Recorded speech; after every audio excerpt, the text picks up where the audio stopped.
ఎన్ని బాధలు వచ్చినా, ఎన్ని కష్టాలు వచ్చినా, ఎన్ని అడ్డవంకులు వచ్చినా కానీ ఆ అమ్మ దయ ఉంది కాబట్టి నేను ఈరోజు ఈ స్థాయిలో ఉన్నా. ఈరోజు ఈ స్థాయిలో ఉన్నంటే దానికి కారణం ఆ అమ్మాయి, ఆ జగన్మాత, ఆదిశక్తి పరాశక్తి లోకాలను పాలించే జగన్మాత ఆ అమ్మవారు ఎల్లమ్మ ఉంది కాబట్టే నా వెనకాల అండ నీడగా అండ రక్షగా అండ తోడై ఉంది కాబట్టికనే నేను ఈ స్థాయిలో ఉన్నా, ఈ స్టేజ్లో ఉన్నా.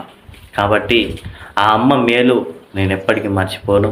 నిత్యం ఆ అమ్మవారి పూజలు చేస్తూనే ఉంటా, ఆ అమ్మవారిని నమ్ముకొనే ఉంటా. ఆ అయ్యని కూడా, ఆ పల్లజడాల పరమేశ్వరుడు, ఆ లోకాలకే అధిపతి అయిన ఆ శివయ్యని కూడా నేను ఎప్పటికీ నమ్ముకొనే ఉంటా. కాబట్టి అందరూ నాలాగే ఆ అమ్మవారిని, ఆ అయ్యని నమ్ముకొని అందరూ మంచి స్థాయిలో ఉండాలి. అందరూ అష్ట ఐశ్వర్య ఆయు ఆరోగ్యాలతోటి వర్ధిల్లాలని చెప్పేసి నా మనసు పూర్తిగా కోరుకుంటున్నా. నా వీడియో చూస్తున్న ప్రతి ఒక్కరికి ఆ మల్లన్న ఆశీస్సులు, ఆ ఎల్లమ్మ ఆశీస్సులు, ఆ శివయ్య ఆశీస్సులు ఖచ్చితంగా ప్రతి ఒక్కరికి ఎల్లవెల్లలా తోడై ఉంటాయి. అందరికీ ఓం నమ శివాయ.